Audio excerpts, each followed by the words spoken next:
말씀 봉독하겠습니다. 이사야 41장 17절부터 20절 말씀입니다. 다 같이 합독하겠습니다.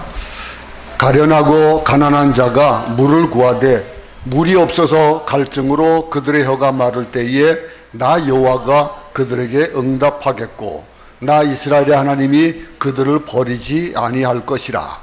내가 헐벗은 산에 강을 내며 골짜기 가운데에 샘이 나게 하며 광야가 못이 되게 하며 마른 땅이 샘 근원이 되게 할 것이며 내가 광야에는 백향목과 십김나무와 화석류와 돌감나무 심고 사막에는 잣나무와 소나무와 황양목을 함께 두리니 우리가 보고 여호와의 손이 지으신 바요 이스라엘의 거룩한 이가 이것을 창조하신 바인 줄 알며 함께 헤아리며 깨달으리로다. 아멘.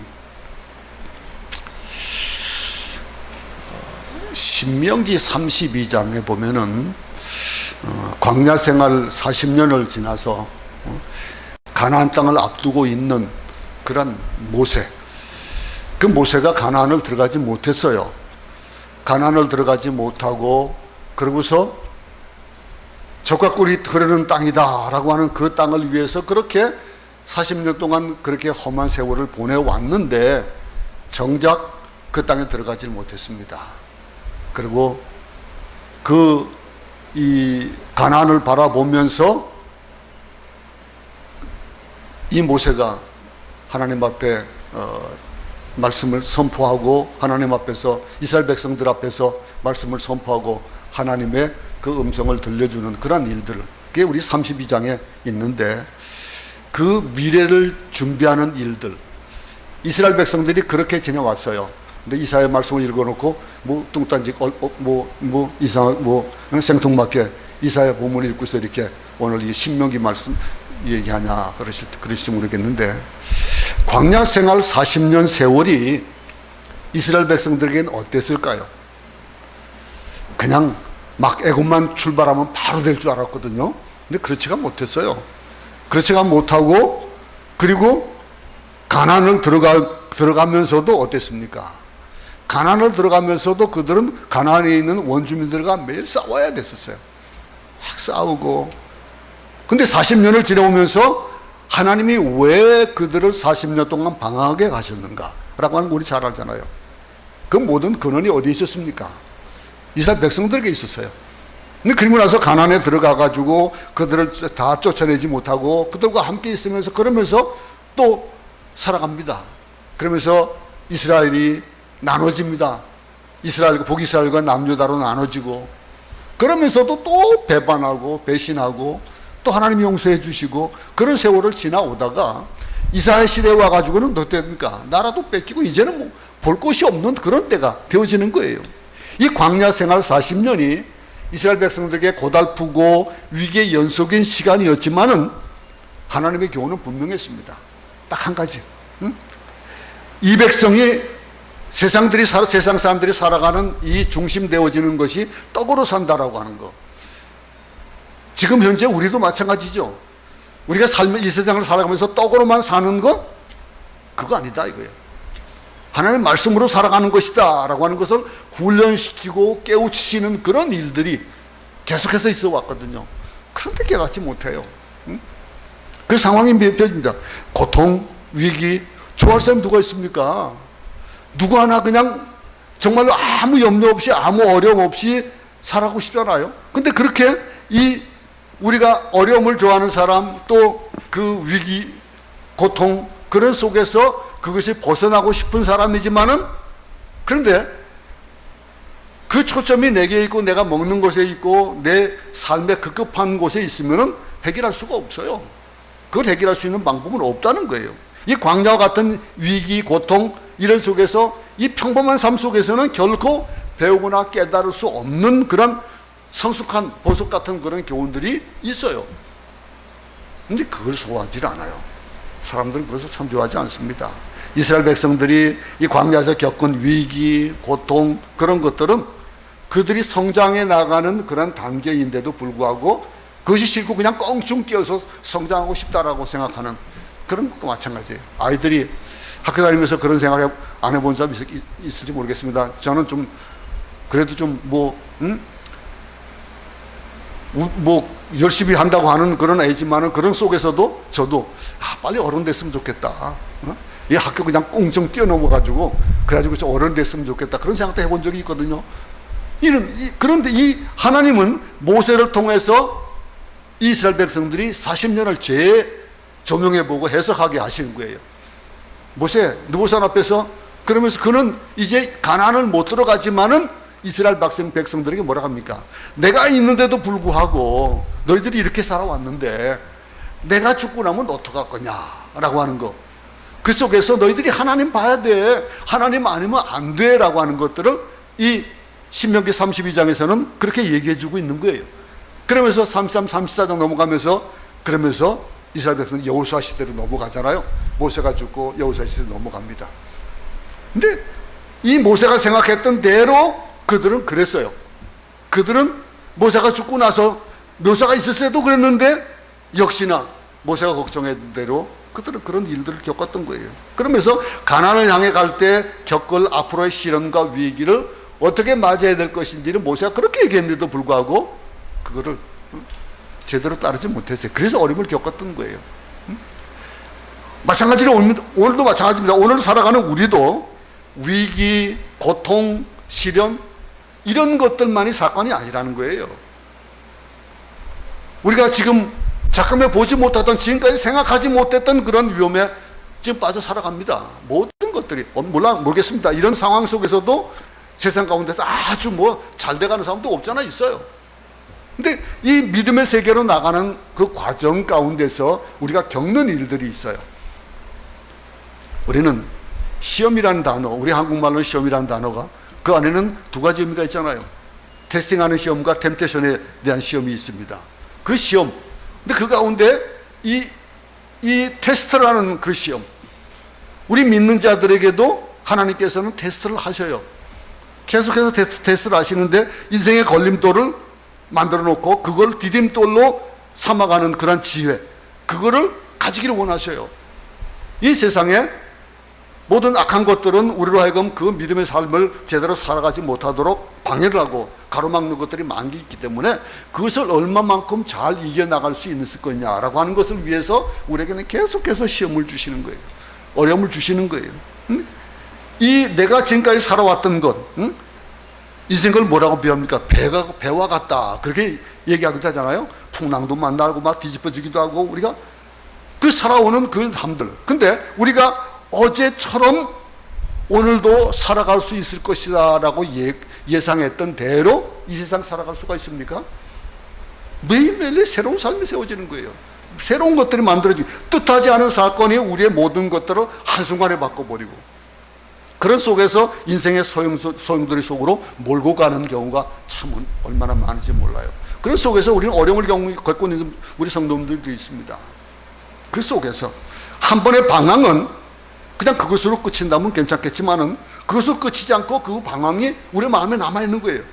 그러다 보니까 가장 넓고 편하고 좋은 길을 가면서도 불안한 거예요.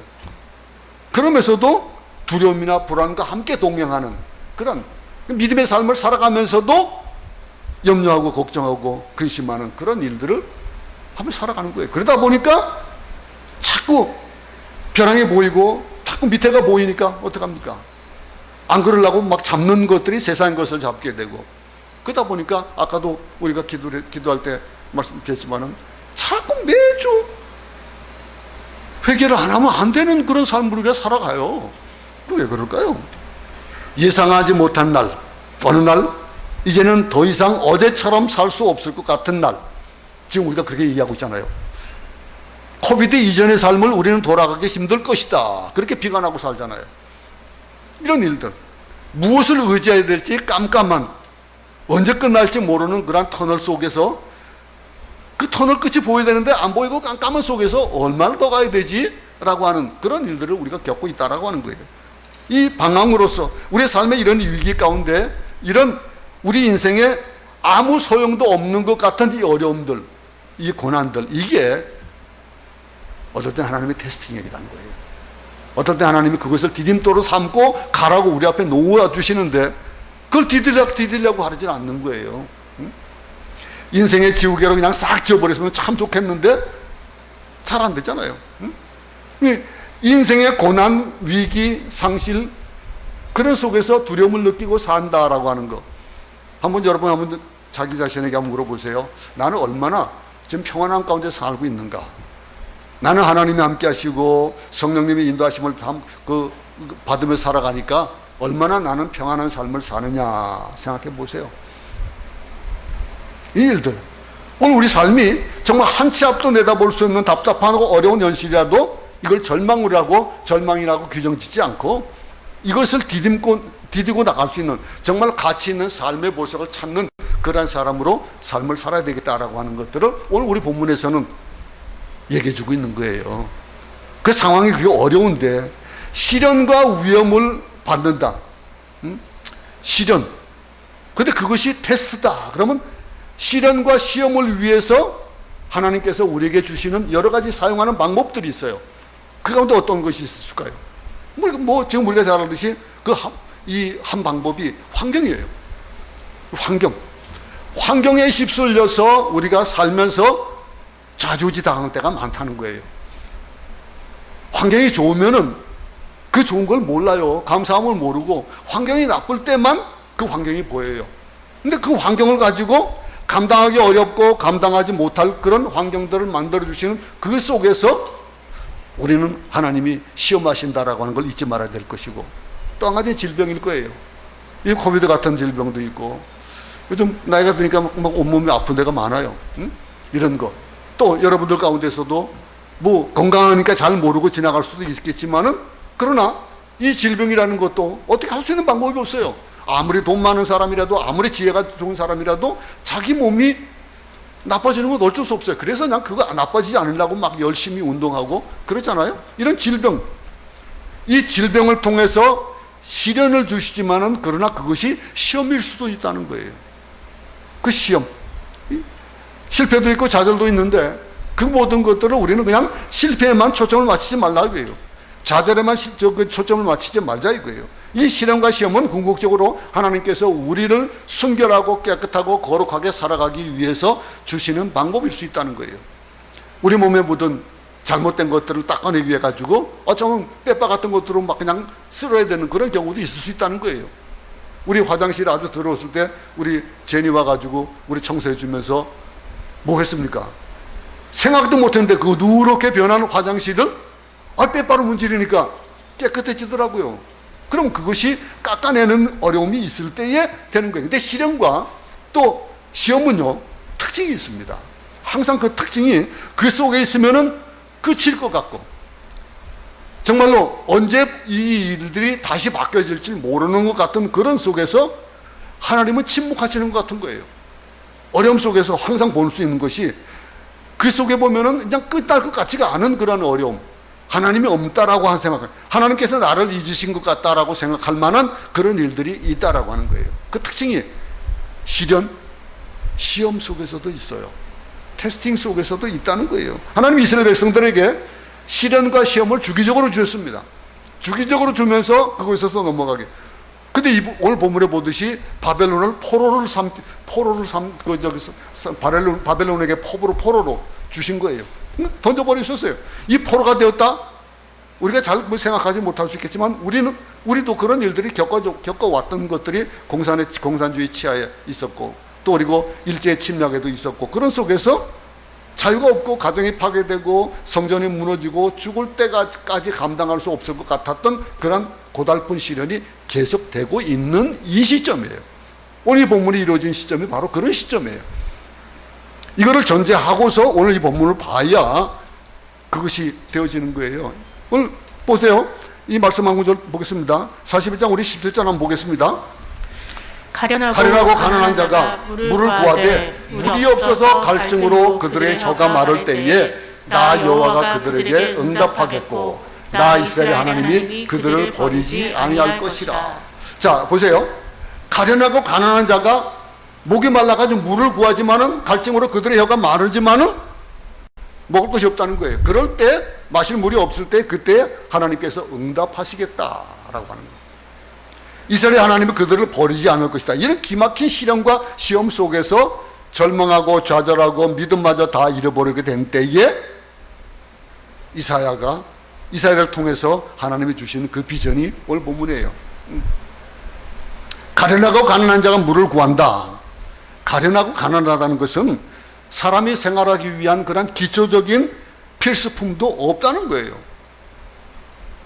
여러분, 단수를 겪어보잖아요. 그죠? 단수도 겪어보고 또 그리고 전기도 나가보고 합니다. 여기 안에 있으니까 전기가 그래도 나가면 한 5분, 뭐 10분 이상 넘어가는 게 없더라고요.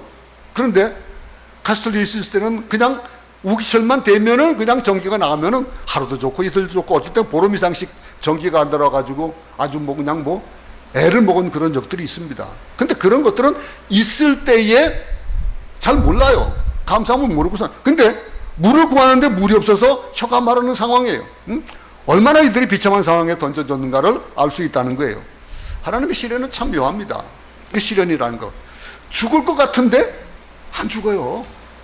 하나님의 시련을 보면요, 죽을 것 같은데 꼴까닥 할 것 같은데 안 해요. 참 망할 것 같은데 망하지 않는 거예요. 그런 속에서 항상 어떤 출발점, 탈출점이 있다는 거예요. 그걸 바라보죠. 자살만 하지 않으면 돼요. 포기하지만 않으면 돼요. 네? 시련과 시험이 올 때 포기하지 않는 것. 앞이 보이지 않고 모든 것이 다 막혔을 때도 포기하지 않으면 승리할 수 있다. 이 모세가 이스라엘 백성들에게 하는 얘기를 한번 들어보세요. 32장 10절부터 12절입니다. 여호와께서 그를 황무지에서 짐승이 부르짖는 광야에서 만나시고 호위하시며 보호하시며 자기의 눈동자같이 지키셨도다. 마치 독수리가 자기의 보금자리를 어지럽게 하며 자기의 새끼 위에 너풀거리며 그의 날개를 펴서 새끼를 받으며 그의 날개 위에 그것을 업는 것 같이 여호와께서 홀로 그를 인도하셨고 그와 함께한 다른 신이 없었도다. 이게 이 이스라엘 백성들이 가나안에 들어가기 그 앞에서 짐승이 부르짖는 광야에서 이스라엘 백성들이 방황하고 힘들어하고 시련 속에 있을 때에 어떻게 했다고요? 하나님이 그들을 만나 주셨다는 거예요. 어려움을 겪을 때, 시련이 있을 때 얼마나 우리는 하나님을 찾습니까? 하나님 잘 찾지 못하고 내가 먼저 해결해 보려고 얼마나 급급하게 살아갑니까? 근데 시련 속에서 제일 좋은 것은 뭘까요? 하나님 만나는 거예요. 우리는 다른 사람들과 틀리잖아요. 하나님의 자녀들이기 때문에 하나님을 만나는 거예요. 가장 큰 시련은요, 시련 중에서 하나님을 만나는 경험이 없다는 건 그게 가장 큰 그런 어려움이라는 거예요. 하나님을 만날 수 있다면 모든 것이 해결되는 거예요. 이 광야에서 하나님께서 만나주시고 호위하시며 보호하시며 자기 눈동자같이 지키셨다, 그렇게 얘기잖아요. 이 경험하는 것, 이게 바로 신앙이에요. 이걸 경험하고 살아갑니까? 어려울 때일수록 더 하나님을 우리가 바라보면은 그 하나님의 감사하며 보호하심이 얼마나 귀한지를 아는 거예요. 목이 마를 때에 그때의 물 한 모금이 얼마나 귀한 걸 알지, 목 마르지 않을 때에 그 물 귀한 걸 잘 몰라요. 내일을 위해서 염려하지 말라라고 마태복음 5장 4절에서 말했듯이 우리의 삶에는 걱정하고 염려할 것이 없다는 거예요. 하나님 바라보니까 여러분들이 자녀들이 여러분들을 위해 여러분들을 그냥 배제해 놓고 부모를 배제해 놓고 뭘 먹고 살지, 어떻게 뭐 먹어야 되지 라고 걱정합니까? 안 하잖아요. 그냥 가면 엄마 배고파 밥 줘, 그럼 끝이에요. 안 그렇습니까?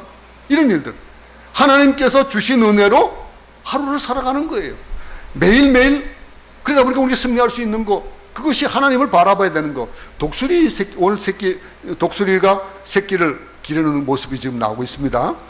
독수리 새끼가 자라면요, 보금자리에 그 새끼를 낳을 때 있었던 그 집들을 다 빼내버린대요. 다 물어서 밖으로 다 빼내버리고 가시같이 막 가시만 남아있는 그런 집을 만들어 놓는데, 그러면 새끼가 어떻게 할까요? 막 그냥 앉아보지 못하지 않겠어요? 막 뜨고 아프니까. 근데 이 몸에 가시가 찔리고 그러는데 어미는 뭔가 밖에서 호흡을 나는 거예요.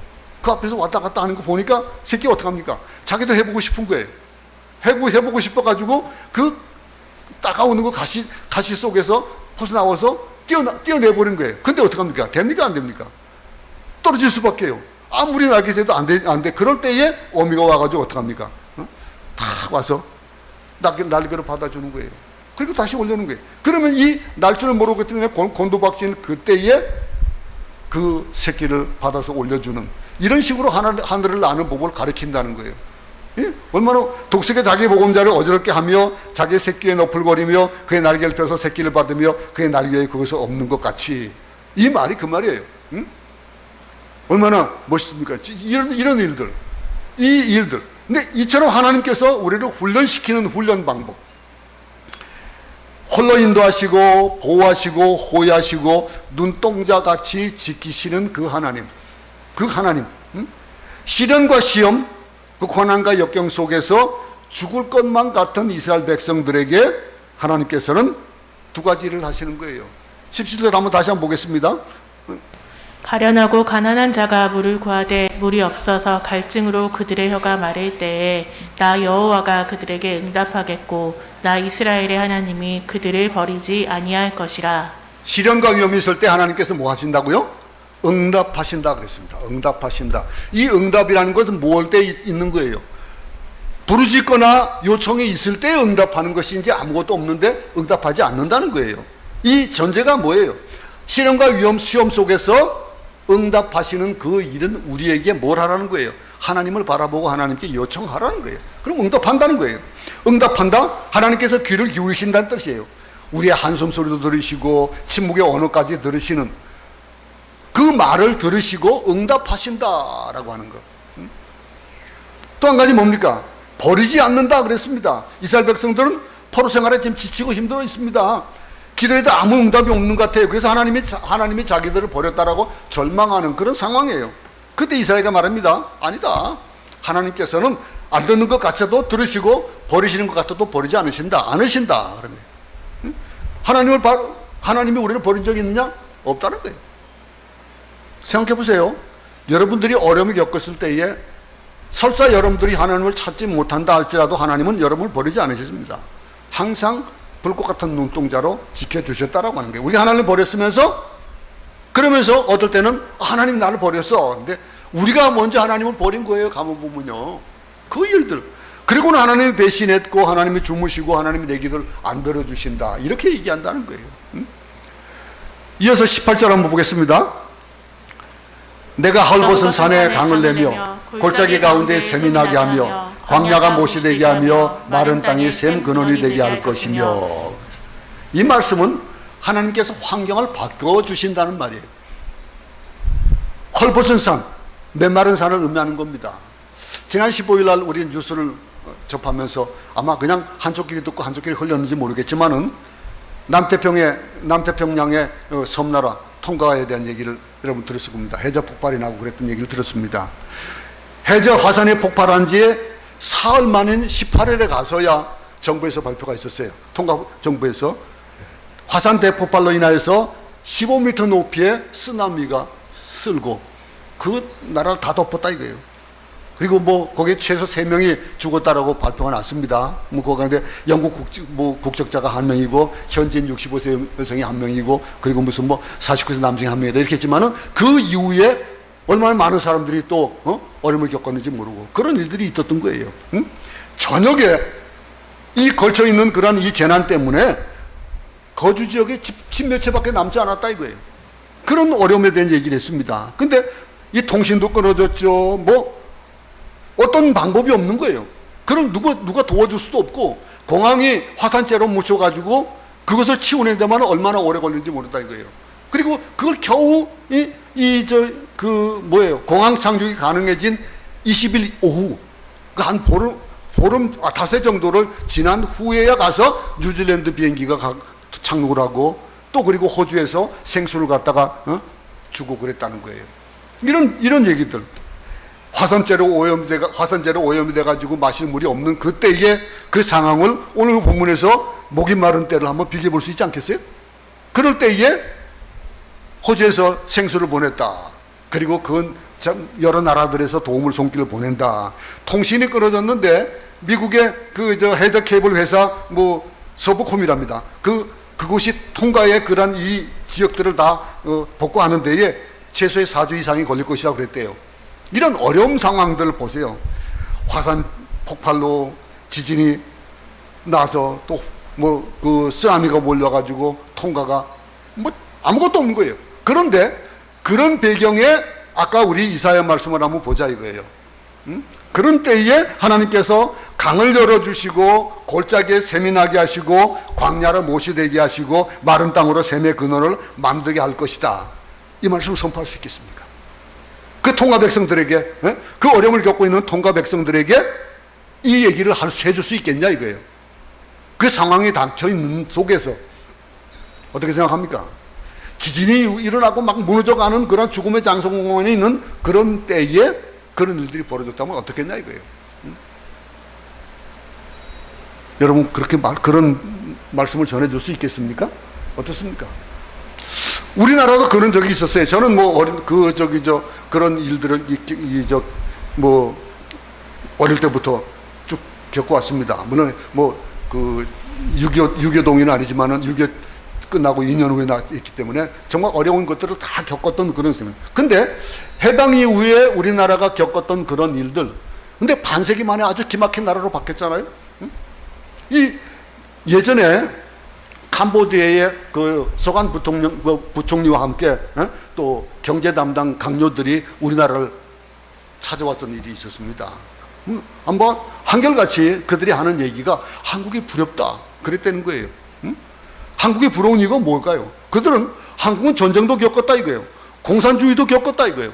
그런데 올림픽도 겪고 올림픽도 하고 그러면서 경제대국이 되어진 걸 보면서 참 부럽다 그랬대요. 그러면서 뭐라고 얘기했냐면은 우리는 불교 나라잖아요. 캄보디아가 불교 나라인데 기독교라도 좋으니까 좀 와가지고 우리를 좀 도와줬다. 우리를 좀 도와줬으면 좋겠다. 우리나라를 좀 살려줬으면 좋겠다라고 그런 얘기를 했고, 그리고 실질적으로 그 캄보디아에 선교사들이 가가지고 선교하기에 많은 어려움이 없어요. 그런 일들, 그 벌어진 이런 속에서 우리를 바라보는 이 그림 입장. 그런데 통가나 캄보디아나 어려움을 겪고 있는 나라들에서 이런 이사야 같은 말을 했을 때에 이사야가 이 말씀을 전하는 그것은 어쩌면은 그 나라보다는 못할지 몰라요. 얼마 전에 목회 신학이라는 그 선교 잡지 보고 있습니다. 그래서 거기에 이 모가디슈라는 영화를 추천을 했더라고요. 그러면서 남북한이 하나 되는 얘기했는데 그 영화를 봤어요 한번요. 정말로 무섭더라고요. 이 소말리아 내전이라는 것을 잘 몰랐는데 그 내전에 살아남기가 힘든 대사관의 대사가 그 어려움을 겪은 일들 이런 걸 보면서 대단하다 싶더라고요. 그런데 이런 어려움 속에서 근데 그 영화를 보면서 그런 한 20, 30년 있었던 아프간 사태를 한번 생각해 봤습니다. 근데 아프간 사태가 벌어졌을 때도 그래요. 그때에 당시 카불 공항에는 비행기 한 대도 없었어요. 그때 유엔 비행기가 몇 대 있고 그러면서 어려움을 겪는 일들을 봤습니다. 여러분들도 아마 기억하실지 모르겠습니다. 그런 속에서 이 위험한 속에서 그들의 지경이 어땠냐면요. 산에 나무가 없었어요. 산에 나무가 없고 도로와 집들이 다 파괴되어지고 이 폐허가 된 속에서 어린이들은 물을 달라고 막 조르고 먹을 걸 달라고 그러고 여자들은 차도를 쓰고서 그러면서 여기저기 분주하게 움직이고 그런 상황. 그 테러와 폭탄이 터지는 그런 속에서 아프간에서 또 이라크에서 이런 내전에 대한 얘기들을 얼마나 많이 듣습니까? 그런 속에서 아무것도 없는 거예요. 아무것도 없고 마치 우리 한국의 전쟁 직후와 같은 그런 상황이 되었을 때에 어땠냐 이거예요. 그런 속에서 한국 교회는 어떻게 했습니까? 그것을 돕기 위해 가지고 애썼습니다. 그런데 그 일들이 참 많은 어려움을 겪기도 했어요. 그 일이 좋은 결과를 맺지 못하는 그런 일들도 자꾸만 발생했잖아요. 며칠 전에는 우리 선교사님들이 우리 기도방에 기도 제목을 올렸었습니다. 아프가니스탄의 그 일들, 그 속에서 선교사들이 숨어서 자기 성도들 집에 가서 숨어야 되는 그런 일들이 벌어졌던 거예요. 참 얼마나 반텔레반 군벌들이 활동이 시작되어지고 그러면서 이 상황이 20, 30년 전에 텔레반이 정권을 가졌던 그런 때와 같아진 거예요. 그래서 러시아에서 와가지고 좀 어느 정도 좀 질서를 잡았기에 살았지. 지금도 우리 선교사들이 지금도 위태위태하고 있다는 거예요. 이런 일들. 일부 국제단체들이 아프가니스탄 내부에 또 뭐 여러 가지 일들을 위해서 해도 그 속에 있는 사람이 돼보자 이거예요. 한번 그 입장에 한번 돼보자 이거예요. 그런 얘기로 지금 예를 드리는 겁니다. 이스라엘 백성들이 그런 상황 속에 있다. 그럴 때에 우리가 하나님이 골짜기에 물을 낼 것이다. 이 일들을 얘기한다고 싶으세요. 어떻습니까? 여러분들. 이해가 되어집니까? 오늘 이 본문의 배경이 그런 배경이에요. 이 배경을 알아야 돼요. 근데 그런 속에서 우리는 어떤 비전을 가지고 있습니까? 오늘 이 비전이 18절에 나오는 비전이에요. 이스라엘의 상황이 지금 그런 상황인데 내가 헐벗은 산에서 어떻게 한다고요? 강을 낸다. 그리고 골짜기 가운데에 샘이 나게 하며 광야가 못이 되게 하며 마른 땅에 샘거늘이 되게 할 것이며 이 일을 우리 지금 상황에 보세요. 지금 가면 어디 산에 가면 물이 나오잖아요. 어려움이 없잖아요. 마른 땅에 샘거늘이 된다? 지금 당장 샘거늘이 있는데 뭐. 처음에 제가 그 필리핀에 처음 왔을 때 그때에 91년에 피라토 화산이 터졌습니다. 화산이 터져가지고 정말 엉망이었어요. 6월에 화산이 터지고 8월에 제가 처음 들어왔습니다. 8월에 들어왔을 때 그때 이 울릉가포가 완전히 이 눈같이 몇 미터가 막 그냥 쌓여있는 화산재로 난리가 났었어요. 그런데 고든이 지난번에 한번 말씀드렸지만 가장 먼저 정리를 했어요. 이 정말로 모두 뭐 지금까지 볼 수 없었던 그런 유례 없었던 그런 일들을 행했어요. 그리고 나서 뭐 고든이 이름이 갑자기 올라간 게 바로 그것 때문에 올라간 건데, 그런데 그 당시에 바라볼 때는 어땠냐면요, 아무것도 잘할 것 같지 않고 물도 없고요, 아무것도 없는 거예요. 우리 이제 산에 아직도 우리 저 부족들이 남아있다 해가지고 우리 형제들 얘기 딱 듣고 선교사들 몇 명하고 8명하고 우리 저 사역자들하고 이 피라토 산에 올라갔습니다. 가면서 막 그냥 이 허벅지까지 막 푹푹 빠지는 그런 속 올라가는데 물이 없어요. 물도 없고 먹을 물도 없고. 그런데 올라가니까 계곡이 흐르는 거예요. 근데 계곡이 온천이에요. 막 뜨끈뜨끈한 막 온천이에요. 그 온천에서 온천을 했다니까요. 근데 이런 것들, 상황이 어려운 상황은 여러분 모릅니다. 우리는 이 상황을, 이 18절에 나오는 이 비전을 모르는 거예요. 근데 이거를 우리가 이스라엘 백성들의 입장이 되어서 한번 보자 이거예요. 헐벗은 산, 그곳에 강을 낸다? 골짜기 가운데 샘이 나게 한다? 광야가 못이 되게 하고 마른 땅에 샘거늘이 되게 한다? 이 비전들. 이어서 19절 20절 보겠습니다. 내가 광야에는 백향목과 시팀나무와 화석류와 들감나무를 심고 사막에는 잿나무와 소나무와 황양목을 함께 두리니 무리가 보고 여호와의 손이 지으신 바요 이스라엘의 거룩한 이가 이것을 창조하신 바인 줄 알며 함께 헤아리며 깨달으리라 그랬습니다. 이 비전, 상황이 어려운 상황 속에서 있는 사람들은 이 비전이 와닿는 거예요. 그런데 지금 현재 어려움이 없는 사람은 잘 모르는 거예요. 이 일들, 하나님께서는 환경을 바꾸신 후에 축복에 대한 얘기를 해주고 계셔요. 그 환경이 바뀌어야 될 이유가, 조건이 뭡니까? 여기 나와 있지 않지만 조건이 무슨 조건이에요? 하나님을 바라봐야 돼요. 하나님을 의지하고 하나님의 비전을 내 것으로 만들기 위해서는 하나님과 나의 관계가 정립이 되어야 된다는 거예요. 새롭게 되어져야 된다는 거예요. 메마르고 버려진 땅에 물이 흐르고 그 변한 땅에 온갖 싱싱하고 울창한 나무와 숲이 가득 차게 해 주시겠다는 거예요. 강을 내고 샘이 나게 하고 못이 되게 하고 샘의 근원이 되게 하는 놀라운 일들이 황무지 사막에서 일어난다. 여러분, 이런 환상 같은 일들이 일어난다, 이렇게 이사야가 외쳤을 때 이스라엘 백성들 어떻게 했습니까? 알아듣지 못해요. 못한 거예요. 안 와닿는 거예요. 지금도 하나님의 살아계심과 역사하심을 깨닫지 못하고 믿음이 없는 사람은 이 얘기가 무슨 말일지 잘 못 알아듣는 거예요. 어떻습니까? 그럴 때에 이사야의 마음이 어땠겠냐 이거예요. 애타는 마음 아니겠습니까? 속이 타지 않겠어요? 속이 타는 마음. 부정한 종도 그래요. 여러분들을 볼 때에 좀 믿음이 좀 성장했으면 좋겠다라고 하는 그런 안타까움을 가질 때가 참 많아요. 이사야를 준비하면서 그럼 이렇게 변하는 환경에 어떻게 된다고요? 이것만 변하면은, 나만 변하면은, 하나님만 바라보면은, 하나님의 비전을 바라보면, 내 것으로 만들면 어떻게 한다고요? 다양한 나무가 자라난다는 거예요. 황량한 나무래. 백향모, 시띠나무, 화석류, 들감남나무, 잣나무, 소나무, 황량목 7가지나 되는 거예요. 알지도 못하는 이름들이 이렇게 많아요. 그런데 이런 곳에 그 폐허 속에서 죽음의 자리에서 사막에서 절망에서 벌거벗은 산에서 뭐 한다고요? 자란다라고 하는 거예요. 우리 믿음이 이 비전을 바라볼 수 있다면 이것이 내 것이라는 얘기예요. 어떻습니까? 여러분 궁금하지 않습니까? 하나님께서 이런 것을 심어주실 것에 대한 것을 궁금하지 않습니까? 이 환상을 우리에게 주고 계셔요. 이사야를 통해서 이스라엘 백성들에게 주셨던 그 환상이 지금 우리에게 주시는데 우리는 뭐 해야 되는 거예요? 어떻게 해야 될까요? 하나님의 자녀로서의 삶을 우리 삶 속에서 실천하고 살아간다면 그게 내 것이 된다는 거예요. 그러면 그런 비전을 가진 사람이 파키스탄에 들어가고 아프가니스탄에 들어가고 북한에 들어가고 그래야 되지 않겠어요? 그게 선교사들의 마음이 되는 거예요. 그게 선교사가 들어가는 거예요. 지금 코비드가 나왔을 때 그때 막 추방당했던 우리 선교사들이 이제 다시 다 들어오고 어느 정도 웬만한 선교사들 지금 다 들어왔습니다. 물론 아직도 못 들어온 선교사가 많이 있지만은 근데 그 가운데 이런 비전을 가지고 있는 선교사들이 들어왔다는 거예요.